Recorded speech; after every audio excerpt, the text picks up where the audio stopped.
सुन रहे हैं श्री रामचरितमानस का बालकांड भाग 28। पति को इष्टदेव मानने वाली श्रेष्ठ नारियों में हे माता, आपकी प्रथम गणना है।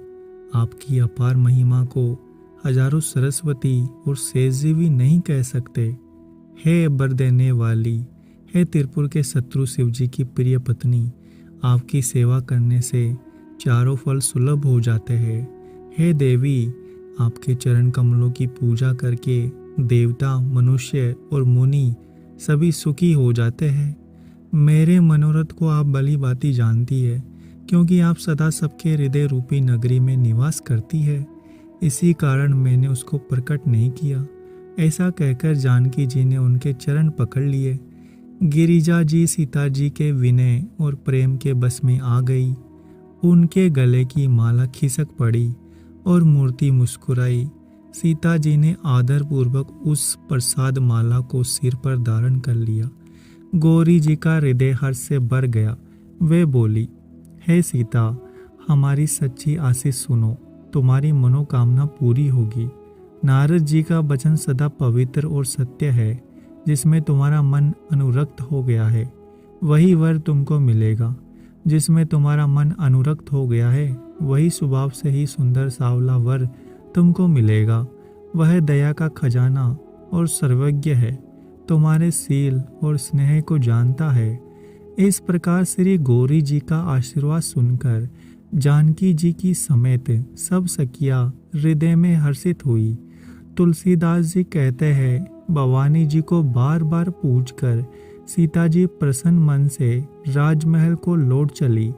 गौरी जी को अनुकूल जानकर सीता जी के हृदय में जो हर्ष हुआ वह कहा नहीं जा सकता। सुंदर मंगलों के मूल उनके बाएं अंग फड़कने लगे। हृदय में सीता जी के सौंदर्य की सराहना करते हुए दोनों भाई गुरु जी के पास गए। श्री रामचंद्र जी ने विश्वामित्र जी से सब कुछ कह दिया, क्योंकि उनका सरल स्वभाव है। छल तो उसे छूता भी नहीं। फूल पाकर मुनि जी ने पूजा की। फिर दोनों भाइयों को आशीर्वाद दिया कि तुम्हारे मनोरथ सफल हो। यह सुनकर श्री राम लक्ष्मण सुखी हुए। श्रेष्ठ विज्ञानी मुनि विश्वामित्र जी भोजन करके कुछ प्राचीन कथाएं कहने लगे। इतने में दिन बीत गया और गुरु की आज्ञा पाकर दोनों भाई संध्या करने चले। उधर पूर्व दिशा में सुंदर चंद्रमा उदय हुआ। श्री रामचंद्र जी ने उसे सीता के मुख के समान देखकर सुख पाया।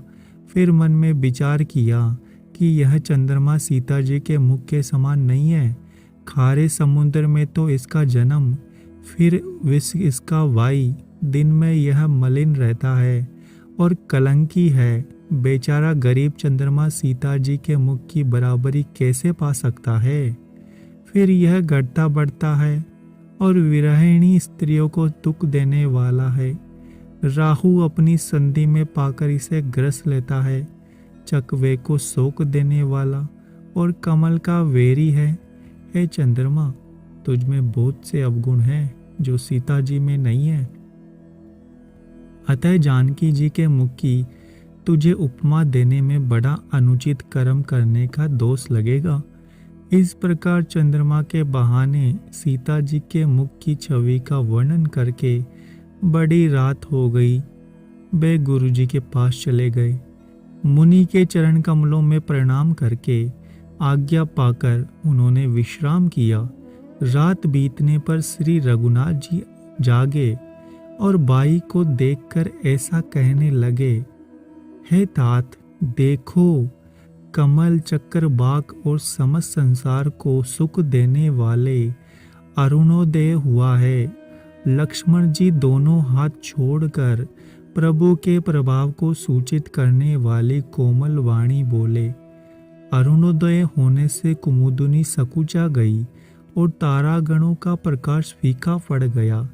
जिस प्रकार आपका आना सुनकर सब राजा बलहीन हो गए हैं, सब राजा रूपी तारे उजाला करते हैं, पर वे धनुष रूपी महान अंधकार को हटा नहीं सकते।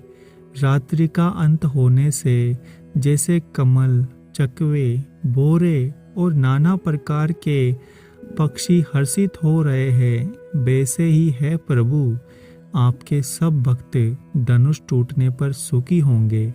सूर्य उदय हुआ, बिना ही परिश्रम अंधकार नष्ट हो गया, तारे छिप गए, संसार में तेज का प्रकाश हो गया। हे रघुनाथ जी, सूर्य ने अपने उदय के बहाने सब राजाओं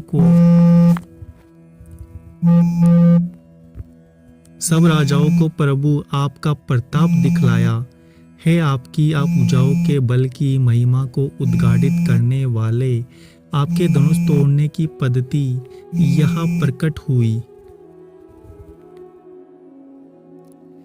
बाई के वचन सुनकर प्रभु मुस्कुराए। फिर स्वभाव से ही पवित्र श्री राम जी ने सोच से निवृत्त होकर स्नान किया और नित्य कर्म करके वे गुरु जी के पास आए।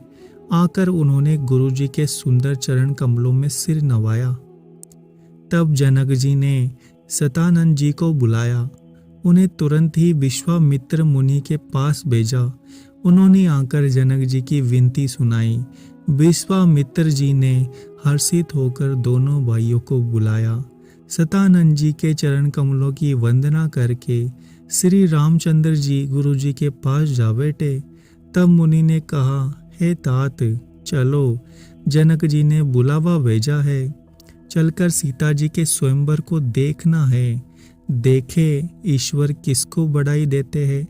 लक्ष्मण जी ने कहा, हे नाथ, जिस पर आपकी कृपा होगी वही बड़ाई का पात्र होगा। धनुष तोड़ने का श्रेय उसी को प्राप्त होगा। इस श्रेष्ठ वाणी को सुनकर सब मुनि प्रसन्न हुए। सभी ने सुख मानकर आशीर्वाद दिया। फिर मुनियों के समूह सहित कृपालु श्री राम जी धनुष यज्ञशाला देखने चले। दोनों भाई रंगभूमि में आए हुए हैं। ऐसी खबर जब सब नगरवासियों ने पाई, तब बालक, जवान, बूढ़े, स्त्री, पुरुष सभी घर और कामकाज को बुलाकर चल दिए। जब जनक जी ने देखा कि बड़ी भीड़ हो गई है, तब उन्होंने सब विश्वास पात्र सेवकों को बुलवावा भेजा और कहा, तुम लोग तुरंत सब लोगों के पास जाओ और सब किसी को यथा योग्य आसन दो। उन सेवकों ने कोमल और नम्र वचन कहकर उत्तम, मध्यम, नीच और लघु स्त्री पुरुषों को अपने अपने योग्य स्थान पर बैठाया। उसी समय राजकुमार वहां आए, मानो साक्षात मनोहरता ही उनके शरीर पर छा रही हो। सुंदर, सावला और गोरा उनका शरीर है। वे गुणों के समुद्र, चतुर और उत्तम वीर है। वे राजाओं के समाज में ऐसे सुशोभित हो रहे हैं मानो तारा गणों के बीच दो पूर्ण चंद्रमा हो। जिनकी जैसी भावना थी, प्रभु की मूर्ति उन्होंने वैसी ही देखी। महान राजा लोग श्री राम जी के रूप को ऐसे देख रहे थे मानो स्वयं भी रस शरीर धारण किए हुए हो। कुटिल राजा प्रभु को देखकर डर गए, मानो बड़ी भयानक मूर्ति हो। छल से जो राक्षस बाहर राजाओं के बेस में बैठे थे, उन्होंने प्रभु को प्रत्यक्ष काल के समान देखा। नगरवासियों ने दोनों भाइयों को मनुष्यों के भूषण रूप और नेत्रों को सुख देने वाला देखा।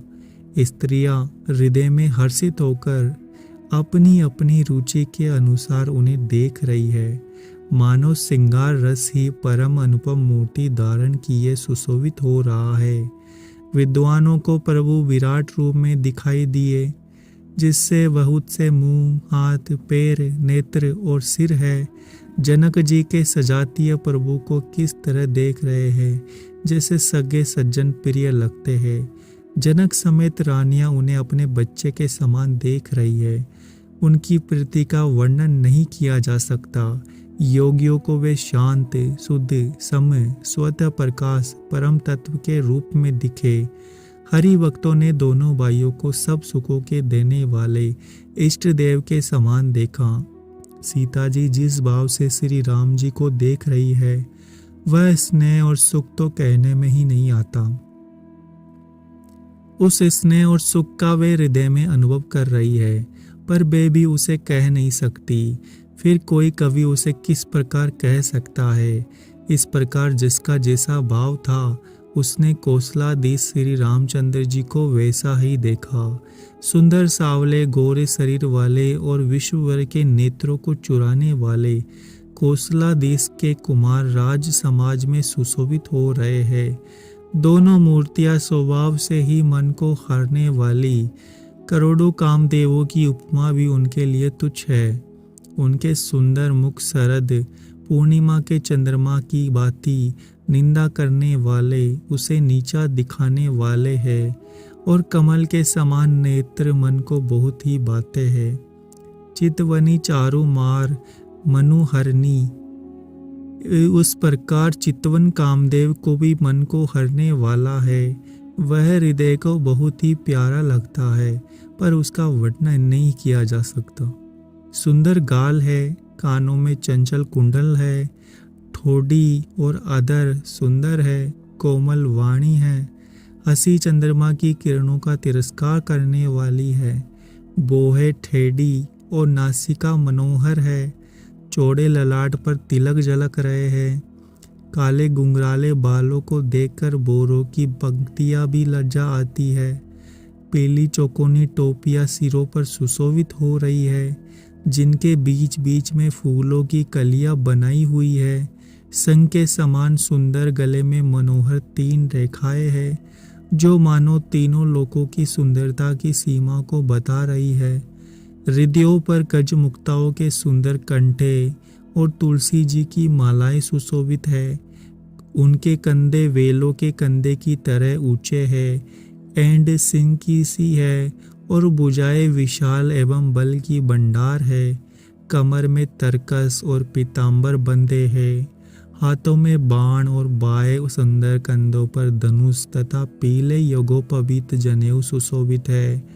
नख से लेकर सिका तक सब अंग सुंदर है, उन पर महान शोभा छाई हुई है। उन्हें देखकर सब लोग सुखी हुए। नेत्र एकटक है, तारे भी नहीं चलते। जनक जी दोनों भाइयों को देखकर हर्षित हुए। उन्होंने जाकर मुनि के चरण कमल पकड़ लिए, विनती करके अपनी कथा सुनाई और मुनि को सारी रंगभूमि दिखलाई। मुनि के साथ दोनों श्रेष्ठ राजकुमार जहाँ जहाँ जाते हैं वहाँ वहाँ सब कोई आश्चर्यचकित हो देखने लगते हैं। सब ने राम जी को अपनी अपनी ओर ही मुख करते हुए देखा, परंतु इसका कुछ भी विशेष रहस्य कोई नहीं जान सका। मुनि ने राजा से कहा, रंगभूमि की रचना बड़ी सुंदर है। विश्वामित्र जैसे निष्प्रह विरक्त और ज्ञानी मुनि से रचना की प्रशंसा सुनकर राजा प्रसन्न हुए और उन्हें बड़ा सुख मिला। सब मंचों से एक मंच अधिक सुंदर और उज्जवल और विशाल था। राजा ने मुनि सहित दोनों भाइयों को उस पर बिठाया। प्रभु को देखकर सब राजा हृदय में ऐसे हार गए जैसे पूर्ण चंद्रमा के उदय होने पर तारे प्रकाशहीन हो जाते हैं। सबके मन में ऐसा विश्वास हो गया कि राम जी ही धनुष को तोड़ेंगे, इसमें कोई संदेह नहीं है। शिव जी के विशाल धनुष को बिना तोड़े भी सीता जी श्री राम जी के ही गले में जयमाल डालेंगी। हे भाई, ऐसा विचार कर यश प्रताप बल तेज गवाकर अपने अपने घर चलो। दूसरे राजा जो अभिवेक से अंधे हो रहे थे, अभिमानी थे, यह बात सुनकर बहुत हंसने लगे। धनुष तोड़ने पर भी विवाह होना कठिन है, फिर बिना तोड़े तो राजकुमारी ब्याह ही कौन सकता है। काल ही क्यों ना हो, एक बार तो सीता के लिए उसे भी हम युद्ध में जीत लेंगे। यह घमंड की बात सुनकर दूसरे राजा जो धर्मात्मा हरिभक्त और सयाने थे मुस्कुराए। उन्होंने कहा, राजाओं के गर्व दूर करके श्री रामचंद्र जी सीता जी को ब्याहेंगे। महाराज दशरथ के रण में बांके पुत्रों को युद्ध में जीत ही कौन सकता है। गाल बजाकर व्यर्थ ही मत मरो मन के लड्डुओं में से भी कहीं भूख बुझती है। हमारी परम पवित्र सीख को सुनकर सीता जी अपने जी में साक्षात जग जननी समझो और श्री रघुनाथ जी को जगत का पिता विचार कर नेत्र भरकर उसकी छवि देख लो। सुंदर सुख देने वाले और समस्त गुणों की राशि ये दोनों भाई शिव जी के हृदय में बसने वाले हैं। समीप आए हुए अमृत के समुद्र को छोड़कर तुम फिर है भाई मृग जल को देखकर क्यों दौड़ते मरते हो। जिसको जो अच्छा लगे वही जाकर करो। हमने तो आज जन्म लेने का फल पा लिया। ऐसा कहकर अच्छे राजा प्रेम मग्न होकर राम जी का अनुपम रूप देखने लगे। देवता लोग भी आकाश से विमानों पर चढ़े हुए दर्शन कर रहे हैं और सुंदर गान करते हुए फूल बरसा रहे हैं। अगर आपको हमारा ये प्रयास अच्छा लग रहा है तो चैनल को सब्सक्राइब करें, वीडियो को लाइक और शेयर करना ना भूलें।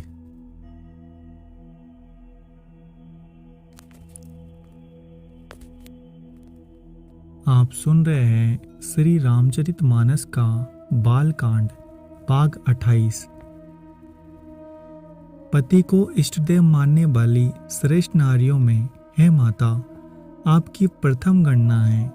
आपकी अपार महिमा को हजारों सरस्वती और शेषजी भी नहीं कह सकते।